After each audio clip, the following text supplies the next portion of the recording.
Саламатсыздармы қыздар? Бүгін Facebook арқылы компьютерден рекламаны жіберу жолын көрсететін боламын. Ол үшін Facebook парақшаларыңызға кіресіздер. Сосын міне сол жақта менде үшінші ADS менеджер тұр. Осы ADS менеджерге кіріңіздер.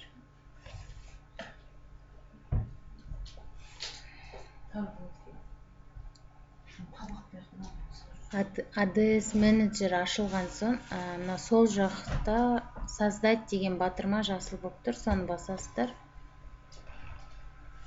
И мынандай окошко ашылады.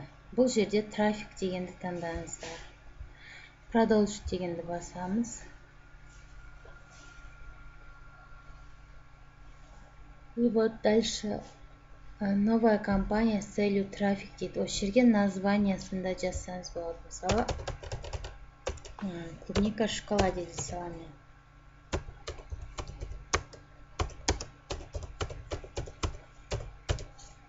Клубника в шоколаде. И астыға түсесіздер, болып басқа ештеңе баспайсыздар. Далее деген батырманы басасыздар.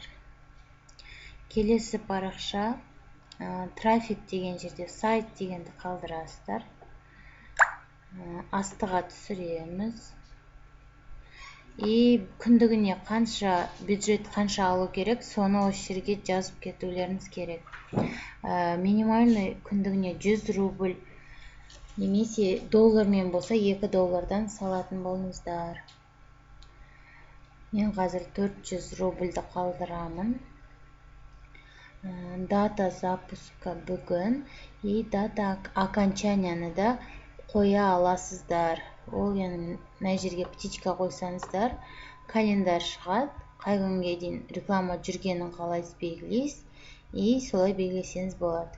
Ал егер окончанияны алып тастасаңыздар, тоже өздеріңізге қай уақытқа дейін ыңғайлы, қалған уақыттарыңызда өшіре саласыздар, остановить деп. Вот дальше кетеміз. Создать енді аудиторию. Аудиторияны таңдау өте маңызды. Мысалы, менде өзімде дайын уже аудитория жасап қойғанмын. Клубника в шоколаде міне аудиториясы. Қараңыздар, местоположение дегенге Алматы регион. Мен Алматы қаласы бойынша бәріне, яғни заказ қабылдап, доставка жасай аламын. Ал сіздер өздеріңіздің ауыл болса ауыл, аймақтың қаланың местоположениесін белгілеңіздер. Возраст көбінесе бұны 18 пен 35 жас аралығында алады. Критерий соответствия интересыға букеты, подарок, десерт, шоколад, выпечка, день рождения, сюрприз, покупки, торт, кондитерские изделия, пирожные, онлайн покупки, съедобные цветки дейді.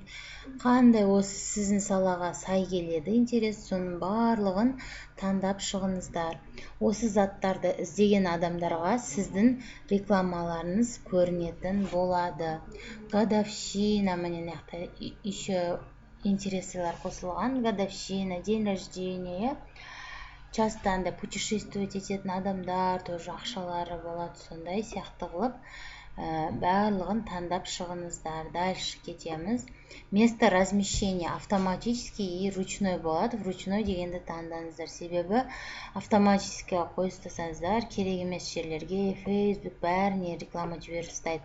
Ал бізге ол нелер керек жоқ. Біз тек Инстаграмда ғана птичканы қалдырасыздар. Сосын астыға түсіңіздер, міне.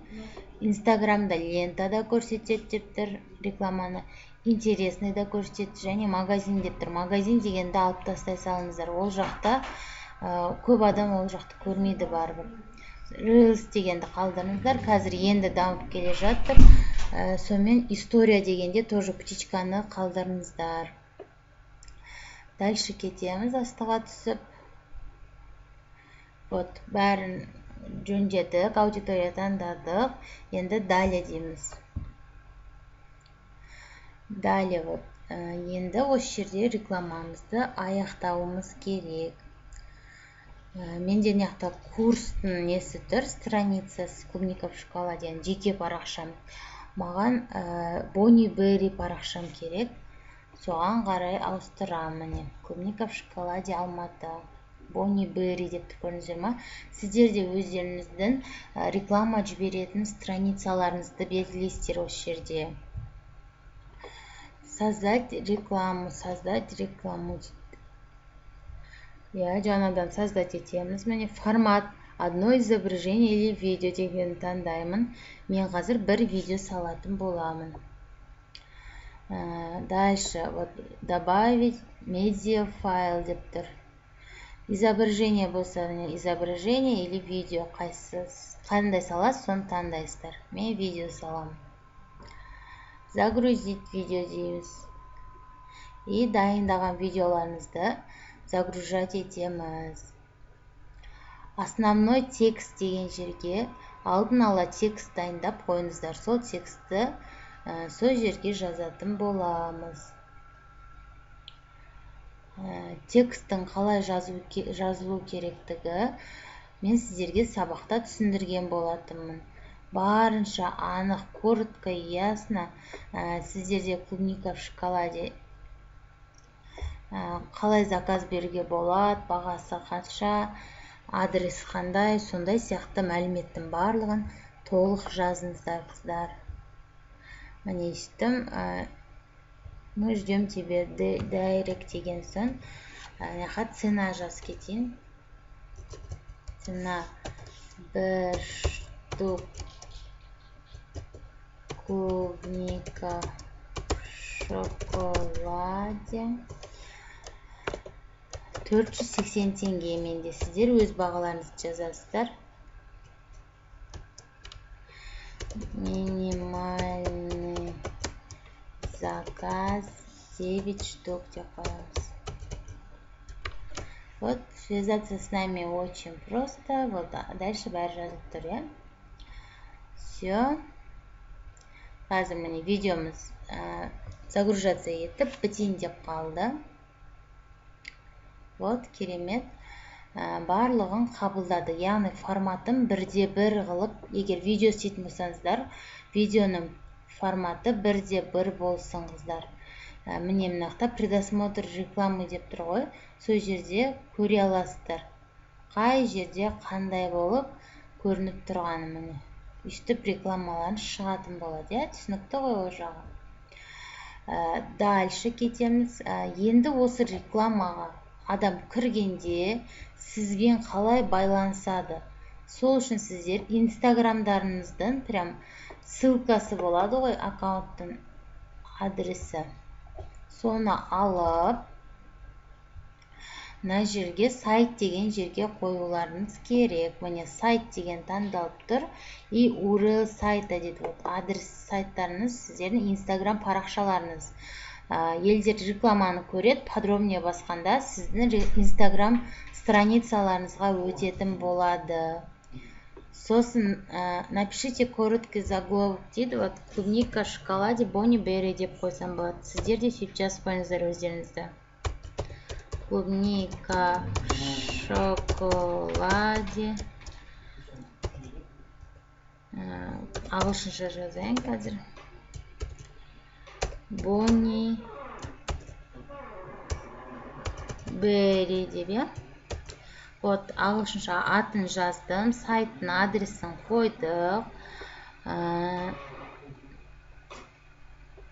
Барлығын белгіледік. Болды, басқа жерден ештеңке жазбайсыздар, қыздар.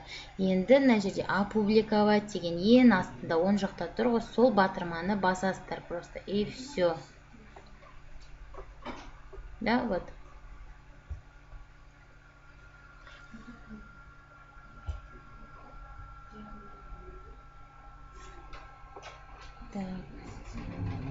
Загрузкада тұр. Қазір рекламам салынады, потом бір тәулік көлемінде рекламаны тексеретін болады Facebook. Кейін өздер барлық неге соответственно болса, правилаларына сіздердің рекламаны действующий қылып, яғни жасыл қылатын болады. Сонымен міне рекламамыз кетті. Обработкада тұр. Все, осылай рекламаларыңызды саласыздар қыздар. Сәттілік, әдемі видео, әдемі баннер, әдемі мықты текст дайындаңыздар. Таргетті обязательно жіберіңіздер. Клиенттердің в основном 80% таргет арқылы келетін болады сіздерге.